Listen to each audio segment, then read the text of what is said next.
ክቡር ዶክተር አብይ አህመድ የኢትዮጵያ ፌደራላዊ ዲሞክራሲያዊ ሪፐብሊክ ጠቅላይ ሚኒስትር፣ ክቡር የቀድሞ ፕሬዝዳንት ዶክተር ሙላቱ ተሾመ፣ የተከበራችሁ የሁለቱ ምክር ቤት አፈ ጉባኤዎች፣ ክቡር ምክትል ጠቅላይ ሚኒስትር ተመስገን ጥሩነህ፣ የተከበሩ የፌደራል ጠቅላይ ፍርድ ቤት ፕሬዝዳንት ፊልድ ማርሻል ብርሃኑ ጁላ፣ ዋና ኮሚሽነር መስፍን አራያ፣ ክቡራትና ክቡራን በዚህ ጉባኤ ላይ የታደማችሁ ተወካዮች፣ ዛሬ በምስራቅ አፍሪካ ልማት በይነ መንግስታት ኢጋድ ስም በፊታችሁ ስቆም ጥልቅ በሆነ ትህትና እና በታላቅ ተስፋ ነው።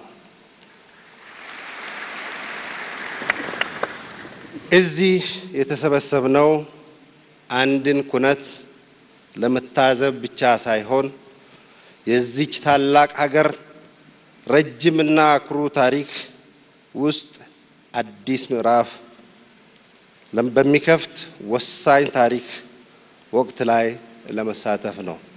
ዛሬ ለኢትዮጵያ ታሪካዊ ቀን ነው። በዓለም ታሪክ ውስጥ በግጭት የተሰራ አገር የለም።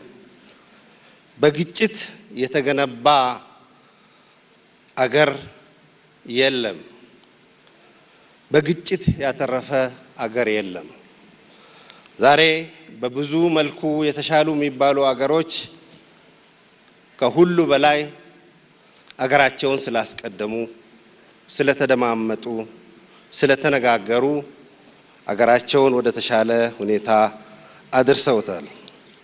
ከሁሉ በላይ ብዙ ልዩነቶች መፈታት የሚችሉት በሰላማዊ መንገድና በሰላማዊ መንገድ በተለይም በእንደዚህ አይነት ውይይት ነው። ኢትዮጵያ ማንነቷን የምትፈልግ አዲስ ሀገር አይደለችም።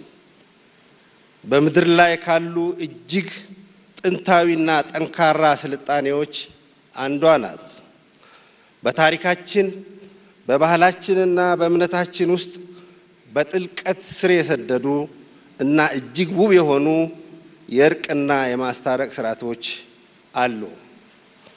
ሽማግሌዎቻችን ጥበብን ጨምሮ እስከ ጥንታዊ የአገር ባህል ሕጎቻችን ድረስ ኢትዮጵያ የራሷን ቁስል የምታክምበት ቁልፍ በእጇ ላይ ያለ አገር ናት። መልስ ፍለጋ ለችግሮቻችን ወደ ውጪ የምናማትርበት ጉዳይ ብዙ የለም። በሁሉም በላይ መመልከት ያለባችሁ ወደ ውስጣችሁ ነው። ቀደም ክቡር ጠቅላይ ሚኒስትር ያነሷቸው በርካታ ቁም ነገሮች አገራችንን ችግሮች መፍታት ብቻ ሳይሆን ለሌላውም ለአፍሪካና ከዛ በላይ መፍትሄ የሚሆን የአገራችንን የገነባንበት አገራችንን ያጸናንበት በርካታ ምሳሌዎች በእጃችን ያለን ህዝቦች ነን። የዛሬው ቀን በፖለቲካ ባህላችን ውስጥ መሰረታዊ የለውጥ ነጥብ መሆን አለበት። በፖለቲካዊ ህይወት ውስጥ የተለመደ የሚባለውን ነገር እንደገና የምንተረጉምበት መሆን አለበት። ልዩነት መኖራቸው ሙሉ በሙሉ ተፈጥሯዊ ነው። በማንኛውም የተለያየ ማንነት ባለው ማህበረሰብ ውስጥ በአስተዳደር፣ በሀብት ክፍፍልና ውክልና ዙሪያ የተለያዩ አመለካከቶች መኖራቸው የተለመደ ነው። ነገር ግን መሰረታዊ ስህተት የሚሆነው እና ዛሬ በዚህ አዳራሽ ውስጥ ተመካክረን ውድቅ ልናደርግ የሚገባን ልዩነቶቻችንን በኃይል ለመፍታት የሚደረጉ ጥረቶችን ነው።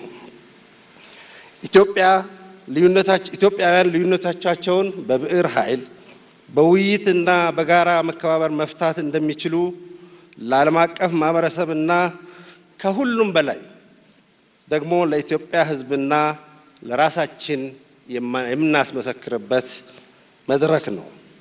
በዚህ አዳራሽ ውስጥ ስትቀመጡ የምትወክሉትን ሕዝብ በሚገባ ማስታወስ ተገቢ ነው። የኢትዮጵያ እናቶች፣ አባቶች፣ ወጣቶችና ሕፃናት ዛሬ እናንተን እየተመለከቱ ነው። የሚመለከቷችሁ በተስፋ መቁረጥ ስሜት ሳይሆን በጉጉት እና በታላቅ ተስፋ ነው። ግጭትና ስቃይ ኢትዮጵያ ውስጥ ማብቃት አለብን። እንኳን ለራሳችን ለአፍሪካ ተምሳሌት የሆን የነጻነት ቀንዲል አገር ነን። ሁሉንም ጉዳዮች ዛሬ እንደጀመርነው በውይይትና በመነጋገር መፍታት ይቻላል ይገባልም። በኢጋድና በራሴ ስም በኢጋድ አባላት አገሮች ስም ዛሬ በዚህ ኮንፈረንስ ለመሳተፍ ወስናችሁ እዚህ አዳራሽ ላይ ለተገኛችሁ ሁሉ ከፍ ያለ ምስጋናዬንና አክብሮቴን ማቅረብ ፈልጋለሁ። ይህ ጉዳይ እንዲሳካ ከፍተኛ ጥረት ላደረጉት ኮሚሽነሮች እንዲሁ ምስጋናዬ ይድረሳችሁ። በዚህ አዳራሽ ውስጥ ላስተገኛችሁ ወንድሞቻችንና እህቶቻችን የኢትዮጵያ ታሪክ ወደፊት የሚሰራው በመነጋገር ነው። ስለዚህ በኢጋድና በአባላቱ ስም በዚህ ታሪካዊ ጉባኤ ላይ እድል ሳያመልጣችሁ በተቻለ መጠን ማንኛውንም ጉዳይ በውይይትና በመመካከር እንድትፈቱ አደራ እላለሁ። ኢጋድ በዚህ ጉዞ ላይ ከእናንተ ጋር እንደሚቆም ላረጋግጥላችሁ ወዳለሁ። ይህ ውይይትና ውጤት የአፍሪካ ቀንድ ወደ ብሩህ ተስፋ የሚመራበት አይነተኛ እርምጃ ስለሆነ እንደምታሳኩት ጽኑ እምነቴን ነው።